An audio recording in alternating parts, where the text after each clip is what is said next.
সুপ্রিয় দর্শক, আপনাদের জন্য নিয়ে আসছি শীতকালের স্পেশাল রসুনের ভর্তা। আসসালামু আলাইকুম, কেমন আছেন সবাই? আশা করি ভালো আছেন।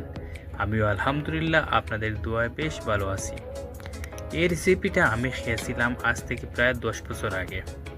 আমার একটা বন্ধু ছিল ইন্ডিয়ান উড়িষ্যার, সে আমাদের রেস্টুরেন্টের হেড শেফ ছিল। হঠাৎ করে একদিন আমার কোনো কিছু খেতে ইচ্ছে করতেছে না, খুব টায়ার্ড লাগছে, খুব স্পাইসি কিছু খাওয়ার ইচ্ছে।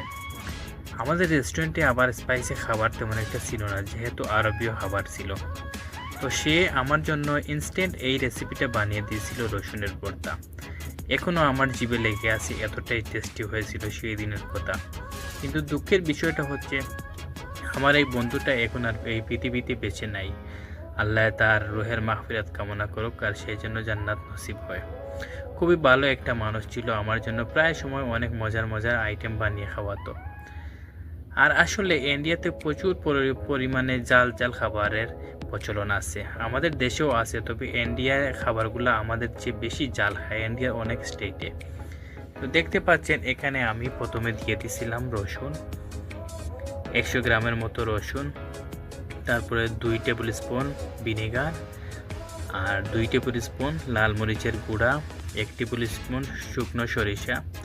এখন ভালো করে আমি সবগুলা মিক্স করে নেব, এখান থেকে কুটে নেব। পাটাতে বাটলে আরও বেশি মজা হবে, তবে আমার কাছে পাটা নাই, আমি এই হ্যান্ড এইটা দিয়ে আমি কুটে নিতেছি।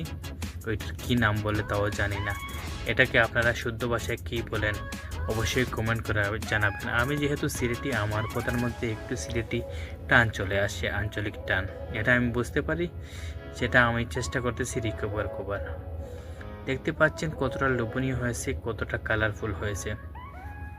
আসলে শীতকালে এরকম যদি একটা ভর্তা থাকে, তাহলে যতই ঠান্ডার মাঝে হোক, মনে করেন গরম গরম একতলা ভাত নিলেন, অথবা চিতই পিঠা নিলেন, অথবা ভাপা পিঠা, ওর সাথে এরকম ভর্তা দিয়ে খেতে বসলে আপনার মুখের রুচি এবং শরীরে গরম অটোমেটিকলি চলে আসবে।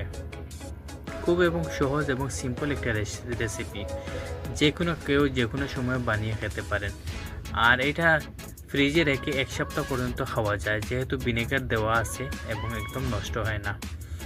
এরকম যদি আপনি চাইলে বাসায় যদি বানিয়ে স্টক করেও রাখেন, যে কোনো সময় যে কোনো খাবারের সাথে অল্প একটু নিলে মুখের রুচি অটোমেটিকলি চলে আসে। আর দেখতে পাচ্ছেন কতটা লোভনীয় হয়েছে, আমার এখনই মুখে জিভে জল চলে আসতেছে। এখন খাওয়ার পালা। উফ উফ উফ উফ, বিসমিল্লাহির রহমানির রহিম। কি বলবো, এক কথায় অমৃত।